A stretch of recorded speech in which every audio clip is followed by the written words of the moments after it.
Howdy, everybody. Here we are, all ready to take you down to Pine Ridge for another visit with Lum and Abner. Brought to you by the makers of Horlicks, the original malted milk. Recent tests have shown Horlicks to be of considerable value in a weight control plan. The Horlick plan that was shown is a simple, safe, effective way of controlling the weight. In 3 weeks, women using the plan lost on an average nearly 4 pounds each, safely and without discomfort. If you're overweight, you'll be interested to hear how this plan works. It consists simply of substituting a cool, refreshing glass full of Horlicks for your regular noontime luncheon.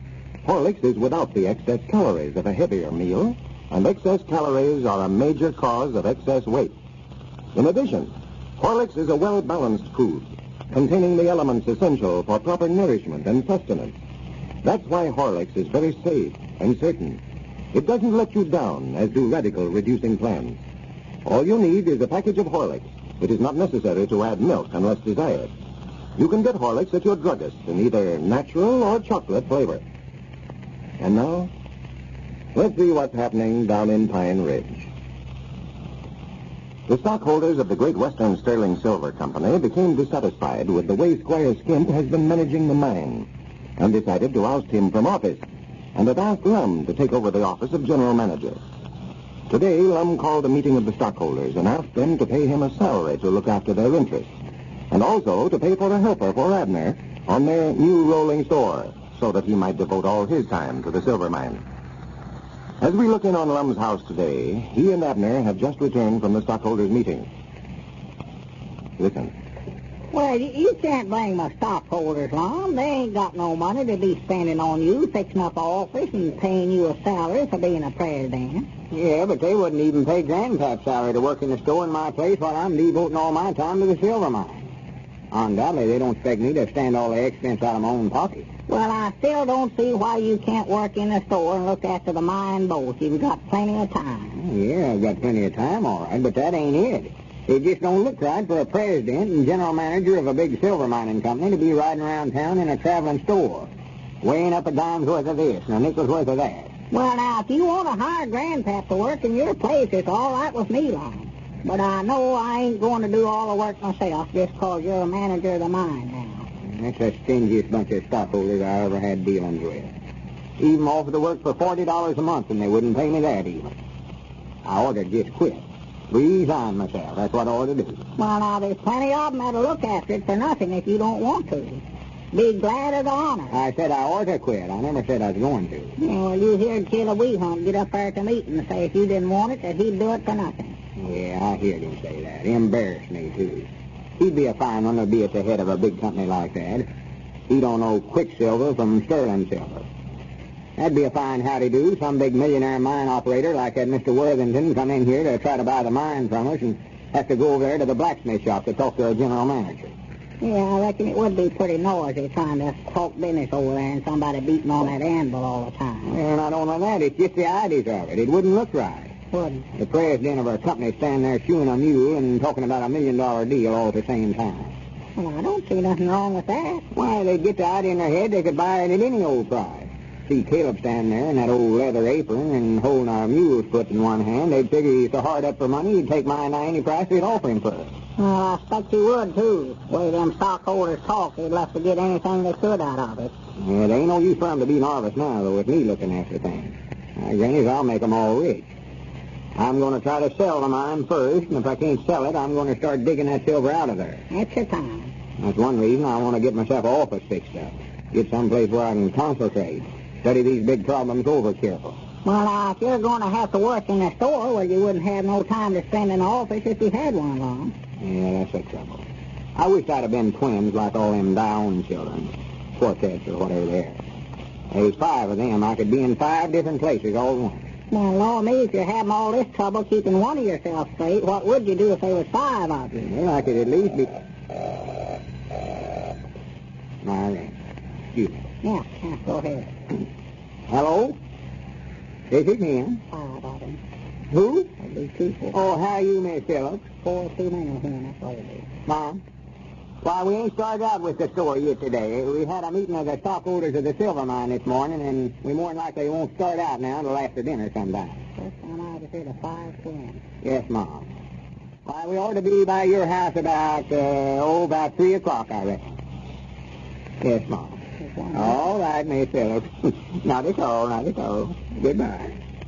You want to be showing stock there at Luther Phillips' place this afternoon, Abner? Yeah, well, I'm just afraid we're going to lose all our business, Lum, if we don't take to running that store regular. I know there's bound to be lots of people depending on us to get stuff for dinner today, and we never showed up. Yeah, we ought to been out this morning. Sure. But again, we get this thing all straightened out. We can run it on a regular schedule every day. Well, now, you just got to make up your mind which one you're going to do. You're going to spend all your time looking after the silver mine? Well, get somebody to help me in the store. Yeah, all right. I'll call up Grandpappy Spears and get him over here and see if I can make some kind of a deal with him. I don't see how in the world I can afford to pay him, though. Well, Lord me, Lum, we've lost enough business in the last 2 days by not having our store running until I paid him for a month, Mount Nine. Yeah, I guess that's right. Why, sure it is. Trouble of it is, though, it's going to be hard for a man like him to ever fill my shoes. Oh, well, I think he'll have his own shoes, Lum. I don't think you need to worry about that. Well, I don't mean sure enough wear my shoes, Abner. I'm talking about filling them. Well, what do you want him to fill your shoes for? Why, he'll have to if he takes my place there on the truck, if he goes to work for us. Well, now, there'll be plenty for him to do, Lum, without fooling around with your shoes. I don't see no sense in it, no way. For goodness sake, Abner, that's just an expression. I mean... I don't care what it is. You can keep your shoes here at home where they belong. In the first place, we ain't got room on a truck. Just let it go, Abner, let it go. Just hush up about it. You get something in your head and you can't explain nothing to you. This time it's shoes. Shoes in my head? There ain't nothing up there. Now, if you hush up about it, I'll call him up and get this hard help in the store settled right now. Well, go ahead, call him.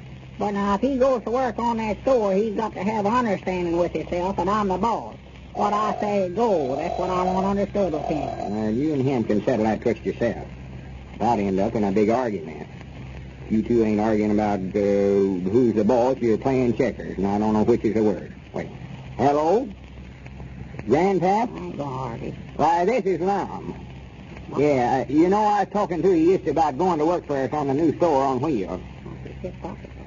Yeah, well, I had myself sort of mixed up, I think. Me or you one did. Yeah, why, how much would you have to go to work for us? Just tell him what you do. I mean, we can't pay very much on account of the store just starting out and all. Well, could you take, say, half of that out in trade, groceries? Yeah, groceries out of the store. See, I'm having to pay this whole salary myself. Stockholders wouldn't help none on it, you know that. Yeah, I know you voted for it. I think me and you was the only ones that did, though. Yeah, tell him he'll have to furnish his own shoes, too, Lum. Well, couldn't you take part of it out in groceries? I thought that too, then. Well, I guess we'll just have to go ahead and hire you then. Better get yourself ready to start out this afternoon then, Grandpa. Yeah, Abner will come by there for you, and you can just get on the store there at your place. All right, Grandpa. Goodbye. Well, I don't know where the money's coming from to pay him with, but you've got a helper now anyway. Think he's going to do it, huh? Yeah, but he wants it all in cash. Wouldn't agree to trade it out. Might have known he'd act stubborn about it. Yeah, well, of course, he'll buy a little stuff along run, sort of like Cedric does, you know. Yeah, if we can get him to buy as much as Cedric does, we'll have to raise his wages to break even. Well, I'll work on him. While we're driving along from house to house, I like to be trying to sell him stuff, you know, give him bargains. Yeah, that's it. Whenever you buy something that way, though, be sure and just put down on the books who got it. Charge it to my account, but mark his name by it somewhere. Yeah, I'll mark it so we can tell who got it all right. Wait a minute. Who's that stopping out there in front there? Huh?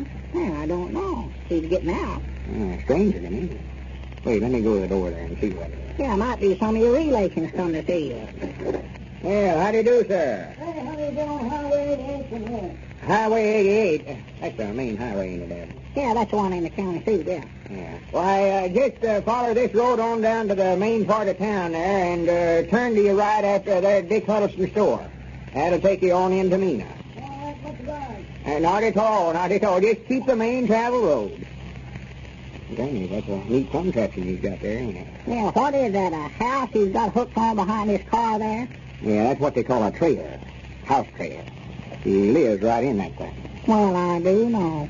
What will he think up next? Yeah, that's the old covered wagon brung up to date, I'd say. Well, sir, now, that's something I'd love to have. Just travel around over the country and take your house out with you. Yeah, look how nice that thing runs along pulling off there. Yes, Look there, you got window curtains on it and everything. Yes, sir, if I had that thing. Wait a minute. Hey, shut now. Be quiet a minute. Huh? Don't say nothing, just be quiet. I believe I'm getting out. What's the matter? Yes, sir, Granny. That's just what I've been looking for. It's the very thing. What? What are you talking about? That trailer there. If I had one of them things, I could hook it right on behind our rolling store and use it for my office for the silver mine. That way I won't need Grandpappy Steers. I can work in the store and have my office right along with me at the same time. Why, sure you could, huh? That's why I'm going right down now and see if Caleb Weehunt can't do me one of them things. Why, sure. You've heard about these railroad presidents having their private cars. Granny, there ain't no reason why the president of a silver mining company can't have a traveling office to travel into. Call up Grandpappy Steers, Abner, and tell him we'll... If Lum keeps on, he'll have half the business section of Pine Ridge on wheels. Ladies and gentlemen, don't forget that Horlicks makes an ideal hot weather lunch. Just how bad a heavy lunch is for you was well explained in a recent newspaper article entitled, How That Large Lunch Affects You. It said, when that tired and lazy feeling comes after you've had a big noonday lunch, it's brain anemia, according to an eminent psychologist at Colgate University. In tests in the university's laboratory, a direct relation was found between heavy meals and the familiar after-luncheon lethargy. There's no doubt about it, the psychologist said. After a light lunch, the subject's mind works with 6% more speed and 25% more accuracy than after larger meals. There were nearly 70% fewer lapses in attention after the light dairy lunch. Well, that's certainly something to remember, isn't it? For lunch tomorrow, drink a cool, refreshing glass full of Horlicks and see if you don't feel more alert, more on the job all afternoon. Horlicks can be prepared in a minute, you know, simply by adding the powder to water or milk and mixing thoroughly. You can get Horlicks from your druggist in either natural or chocolate flavor. This is Carson Bridger, speaking for Lum and Abner and Horlicks. We now bid you all goodbye until tomorrow at the same time.